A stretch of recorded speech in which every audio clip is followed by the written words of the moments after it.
I don't know if you guys have heard of Ani DeFranco, but she's a spoken word artist. Yeah, she's nodding, yeah. So if you guys haven't heard this, it's called Self-Evident, and I encourage you to download it legally or illegally, however you can get your hands on it, because it's just that good.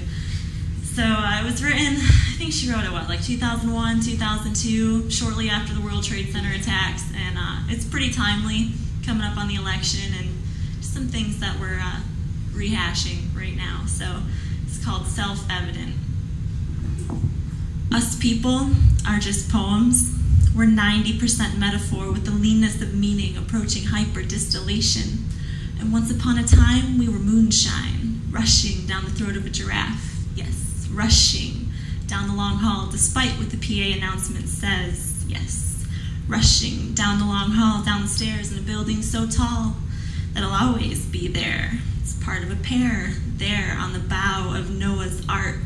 The most prestigious couple just kicking back, parked against a perfectly blue sky on a morning beatific in its Indian summer breeze, on the day that America fell to its knees after starting around for a century without saying thank you or please.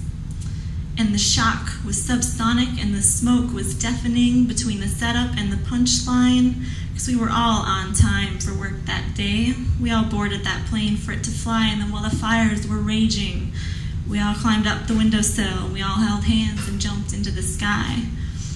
And every burro looked up when it heard the first blast, and then every dumb action movie was summarily surpassed in the exodus uptown by foot, and motor car looked more like war than anything I've seen so far. So fierce and ingenious, a poetic specter so far gone that every jackass newscaster was struck dumb and stumbling over, oh my God, and this is unbelievable, and on, and I'll tell you what, while we're at it, you can keep the Pentagon, you can keep the propaganda, you can keep each and every TV that's been trying to convince me to participate in some prep school punk's plan to perpetuate retribution. Perpetuate retribution. Even as the blue toxic smoke of our lesson in retribution is still hanging in the air, and there's ash on our shoes, and there's ash in our hair, and there's a fine silt on every mantle, from Hell's Kitchen to Brooklyn, and the streets are full of stories of sudden twists and near misses, and soon every bar is crammed to the rafters with tales of narrowly averted disasters, and the whiskey is flowing like never before, as all over the country folks just shake their heads and pour. So here's a toast to all the folks who live in Palestine, Afghanistan, Iraq, El Salvador. Here's a toast to the folks living on the Pine Ridge Reservation under the stone-cold gaze of Mount Rushmore. Here's a toast to all those nurses and doctors who daily provide women with a choice, who stand down a threat the size of Oklahoma City just to listen to a young woman's voice. Here's a toast to all the folks on death row right now, awaiting the executioner's guillotine, who are shackled there with dread and can only escape into their heads to find peace in the form of a dream. Because I am a poem, heating hyper-distillation, and I've got no room for a lie so verbose. I'm looking out over my whole human family, and I'm raising my glass in a toast. Here's to our last drink of fossil fuels. Shoo away the swarms of commuter planes and find that train ticket we lost, because once upon a time the line followed the river and peeked into all the backyards, and the laundry was waving and the graffiti was teasing us from brick walls and bridges. We were rolling over ridges, through valleys, under stars. I dream of touring like Duke Ellington in my own railroad car.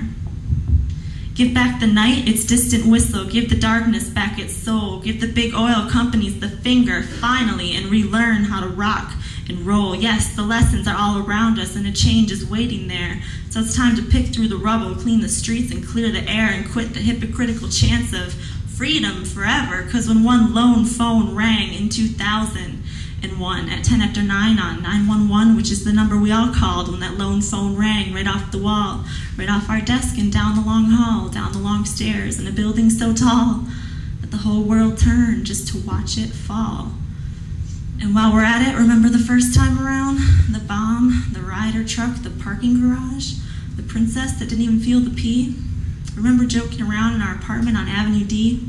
Can you imagine how many paper coffee cups would have to change their design following a fantastical reversal of the New York skyline?